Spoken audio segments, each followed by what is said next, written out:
Epione pain management and regenerative centre. ఇక మీ నొప్పులు శాశ్వతం కావు. తెలుగు రాష్ట్రాల్లో ఎండలు అగ్నిగుండం తలపించే విధంగా ఉన్నాయి.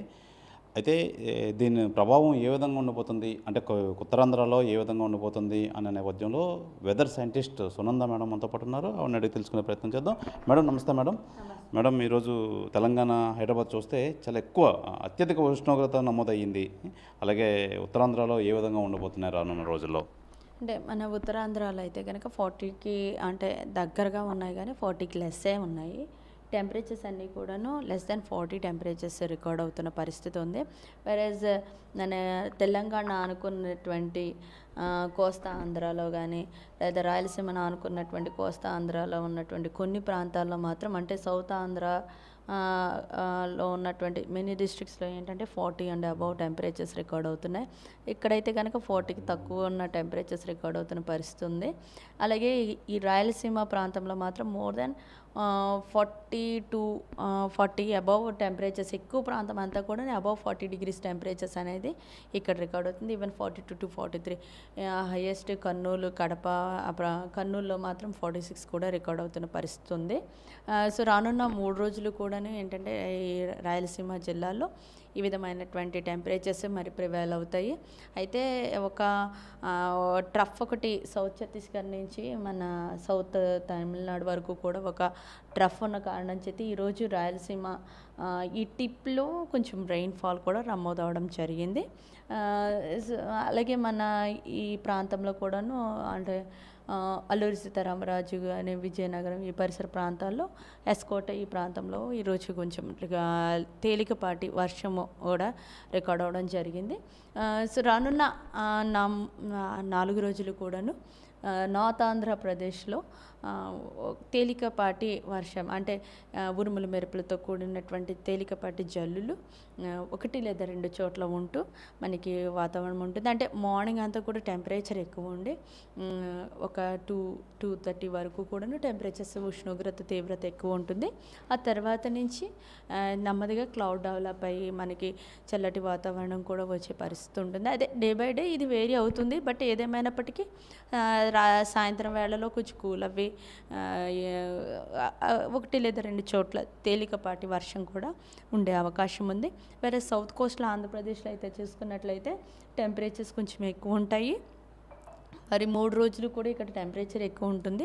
40కి దగ్గరగా ఉంటాయి. 40 ఈ రోజు చూసుకున్నట్లయితే అమరావతి ఆ ప్రాంతాల్లో కూడా 41.5 అలాగా, లేక జంగమహేశ్వరపురం అంటే ఈ పల్నాడు ఈ ప్రాంతం అంతా కూడా కొంచెం హాట్ ఏరియా అనమాట. సో ఇక్కడ కూడా ఎక్కువ టెంపరేచర్స్ ఈవెన్ 45 డిగ్రీస్ టెంపరేచర్ కూడా రికార్డ్ అవుతున్న పరిస్థితి ఉంది. వేరేస్ నంద్యాల, కర్నూలు అండ్ అనంతపూర్ ఈ ప్రాంతం అంతా కూడా అబౌవ్ 40 డిగ్రీస్ టెంపరేచర్స్ అయితే రికార్డ్ అవుతున్నాయి ఇప్పటికే ఆల్మోస్ట్ అన్ని ప్రాంతాల్లోనూ. సో మరి 3 రోజులు కూడా ఇక్కడ ఇక రెడ్ వార్నింగ్ అనేది ఇవ్వడం జరిగింది. ఇది ఆరెంజ్ వార్నింగ్ ఉంటుంది, ఇది ఎల్లో వార్నింగ్లో ఉంటుంది అనమాట.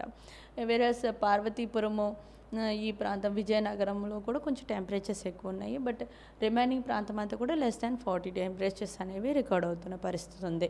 సో ఏదేమైనప్పటికీ మరి ఉష్ణోగ్రత తీవ్రత అనేది 11 to 3 వరకు కూడా కొంచెం ఎక్కువ ఉంటుంది. అంటే ఎక్కడైతే ఈ యొక్క క్లౌడీ వెదర్ ఉండి కొంచెం తేలికపాటి వర్షం ఉంటుందో అక్కడ బాగానే ఉంటుంది. రిమైనింగ్ ప్రాంతంలో మాత్రం సో 11 to 3 అనేది కొంచెం ఉష్ణోగ్రత ఎక్కువ ఉండి ఇబ్బందికరంగా అంటే వేడి ఒక్కపోత వాతావరణము అనేది బాగా ఉంటుంది. ఈవెన్ ఈ ప్రాంతాల్లో నార్త్ ఆంధ్రాలో కూడాను డే టైంలో మాత్రం చాలా ఎక్కువ ఉష్ణోగ్రత అనేది ఉంటుంది. ఈవెన్ గాలి కూడా వేడిగా ఉంటుంది.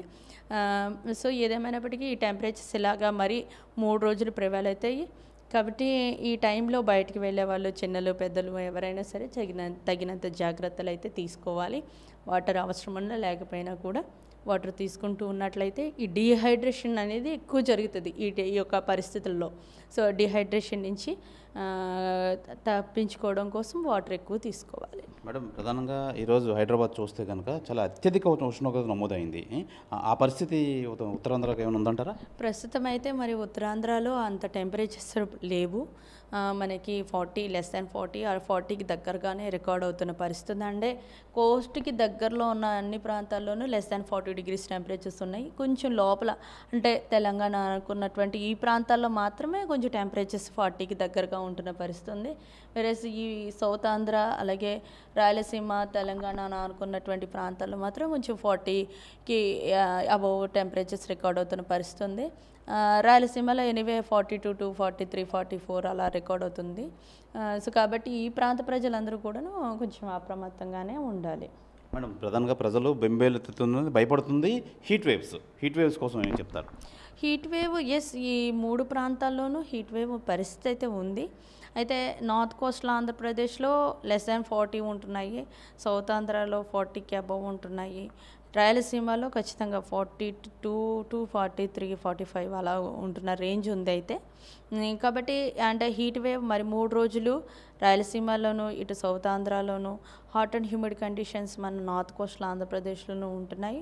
అయితే నార్త్ కోస్టల్ ఆంధ్రప్రదేశ్లో సాయంత్రం నుంచి కొంచెం వాతావరణం మారే అవకాశం అయితే ఉంది. 1 లేదా 2 చోట్ల తేలికపాటి జల్లు అయితే ఉంటుంది.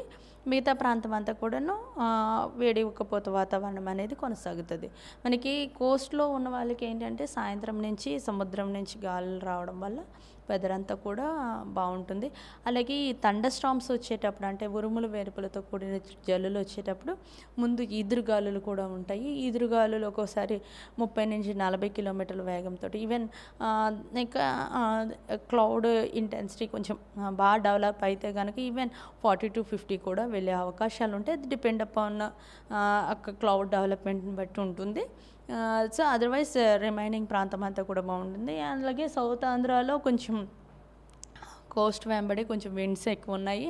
మరి 4 రోజులు కూడాను కోస్ట్ వెంబడి గాలులు ఎక్కువ ఉన్న కారణం చేత ఫిషర్మెన్ వార్నింగ్స్ కూడా ఇవ్వడం జరిగింది. 4 రోజులు కూడా వేటకు వెళ్ళరాదని హెచ్చరికలు ఇప్పటికే జారీ చేశాం.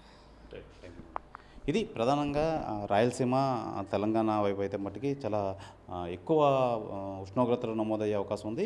అలాగే మన సముద్ర తీర ప్రాంతాలు అయితే అంత ఉష్ణోగ్రతలు నమోదు అవ్వవు, ఎందుకంటే మనం సముద్ర తీరంలో ఉండడం వల్ల కొంచెం అంత వేడి అయితే దాని ప్రభావం అయితే ఉండదని చెప్తున్నారు. అయితే తెలంగాణ కానీ రాయలసీమ కానీ ఇదైతే మరో 2-3 రోజులు అయితే ఇదే విధంగా ఉండే అవకాశం అయితే ఉందంటున్నారు. దీనికి సంబంధించి హీట్ వేవ్ సంబంధించి ప్రజలందరూ జాగ్రత్తలు తీసుకోవాలని చెప్పి వెదర్ సైంటిస్ట్ సునంద అయితే తెలియజేస్తున్నారు. కెమెరామెన్ సాగర్తో శివరామకృష్ణ టీవీ, విశాఖపట్నం నుంచి. నమస్తే అండి. ఇది వ్యాపారం గురించి కాదు, ఓటు గురించి. ఎన్నికల్లో ఓటు వేయడం మన హక్కు మాత్రమే కాదు, కర్తవ్యం. ఎంతో మంది మహా నేతలు శ్రమించి ప్రాణత్యాగం చేసి ఈ అవకాశాన్ని మనకిప్పించారు. అందరూ ఓటు వేద్దాం, ఎందుకంటే ఓటు హక్కు ఊరికే రాదు. నా ఓటు ఎవరికో తెలుసా? అది సీక్రెట్ అండి.